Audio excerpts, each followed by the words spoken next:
L'histoire, disait Jaurès, enseigne aux hommes la difficulté des grandes tâches et la lenteur des accomplissements, mais elle justifie l'invincible espoir. Eh bien, de l'espoir, il en faut pour croire que ce plan régional de santé 3e génération puisse contribuer un tant soit peu à résoudre la crise majeure que connaît notre système de santé. Résoudre la crise du système de santé, particulièrement exacerbée dans notre région, est pourtant une des grandes tâches que notre nation doit relever et qui réclame la participation de toutes et tous. Lenteur en effet, tant ce PRS 3, et particulièrement le schéma régional de santé, n'est d'abord et avant tout que la déclinaison régionale des ordonnances issues de la loi Buzyn datant de 2019. Malheureusement, si nous savons toutes et tous ce qui s'est passé durant ces 4 ans, on peut s'interroger si les commanditaires de ce PRS vivaient sur la même planète que nous, tant ils ne tirent aucun enseignement des conséquences du Covid-19.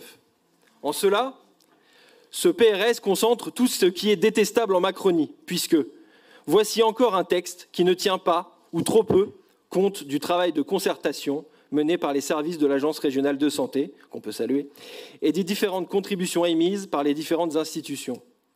Et les réactions ne se sont pas fait attendre. Il devient d'ailleurs difficile de compter toutes les institutions et tous les responsables d'institutions déçus, instances de santé ou collectivités, qui émettent des avis défavorables sur ce texte. Doivent-ils attendre l'effondrement du système pour enfin être entendus? C'est justement cette écoute envers les acteurs de santé qui conduit aujourd'hui la région à proposer un avis défavorable. Qu'est-ce que le rôle d'un élu, si ce n'est d'être à l'écoute des acteurs, à l'écoute aussi de ceux qui luttent, et d'en être les porte-voix et les outils de l'accomplissement de leur expérience? Lenteur donc, mais pour quel accomplissement? Voici ce qui est indiqué dans l'introduction du PRS. Le PRS s'inscrit dans le cadre des orientations tracées dans la stratégie nationale de santé, actuellement en cours de révision. L'absurdité de la situation est contenue dans cette phrase. En dehors des ordonnances, l'ARS s'est donc retrouvée à bâtir un PRS sur des fondations qui n'existent pas encore. Ce texte ne fait donc qu'entériner la nouvelle hiérarchisation des structures de santé, et notamment la distinction entre les hôpitaux de proximité, des hôpitaux de spécialité, toujours plus éloignés des habitants et des territoires ruraux. Graduation entre les établissements dont le nouveau régime d'autorisation en médecine est l'instrument. Je tiens à souligner ici la duplicité de la mise en place des hôpitaux de proximité qui, sous couvert d'une labellisation, sera en réalité, pour nombre de structures, la signature d'un déclassement pour ces établissements, aux moyens réduits et aux missions restreintes. En somme, ce PRS 3 risque d'accroître les inégalités entre les territoires et les tensions qu'ils connaissent jusqu'à la rupture. Pour illustrer les conséquences, il suffit d'observer la politique qui a été menée précédemment, dans cette même logique, sur les maternités. Aujourd'hui, apprendre par voie de presse qu'un enfant est né sur la route dans nos campagnes est une chose banale. Et statistiquement, ce nombre est en hausse sur tout le territoire national. Plus grave, c'est la mortalité infantile qui a augmenté ces 5 dernières années. Nulle part, il n'est évoqué que l'on décide de prendre à la racine le problème en mettant plus de moyens, plus de lits, plus de personnel. Dans tous les domaines, au mieux l'offre hospitalière est maintenue, en médecine générale, 2 fermetures dans le Loiret et une potentiellement en Eure-et-Loir, 3 unités obstétriques fermées lors de précédents PRS, rebelote, 3 nouvelles fermetures pour celui-ci.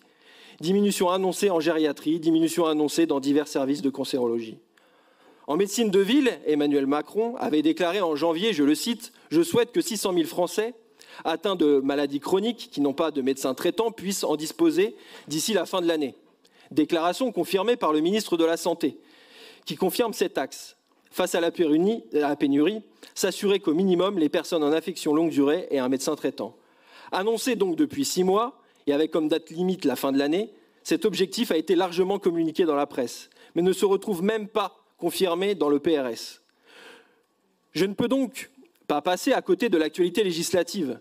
Nous nous désolons que l'amendement transpartisan reprenant l'idée qu'il y avait au moins un minimum de médecins partout n'ait pas été retenu le 14 juin dernier.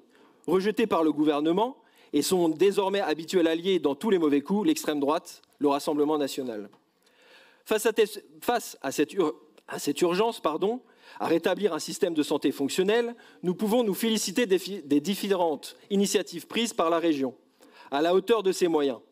La mise en place de maisons de santé, l'augmentation des places dans les formations sanitaires et sociales, mais aussi notre appui politique à l'ouverture, enfin obtenu d'une filière de médecine à Orléans. Et sur ce sujet, il nous semble inacceptable de dire, comme M. Fesneau, qu'il y aurait de l'ingratitude à donner un avis défavorable à ce plan, compte tenu notamment de la création du centre hospitalier universitaire. Il y a dans cette affirmation comme un esprit de féodalité. Cette même féodalité dont les premières communautés universitaires médiévales cherchaient à rester indépendantes pour pratiquer librement leurs sciences.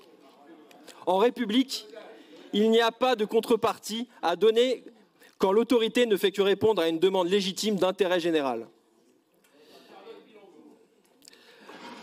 Je vais, comme j'ai plus trop de temps, je vais un peu raccourcir, mais simplement pour dire que la pandémie du Covid-19 avait amené à une unanimité sur l'idée qu'il fallait remettre les moyens dans notre système de santé.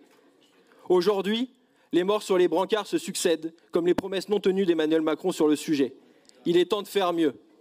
Et nous espérons, invinciblement, que les avis donnés par les différentes instances et par la région puissent provoquer une réaction de l'ARS, notamment sur les objectifs quantifiés de l'offre de soins. Je vous remercie.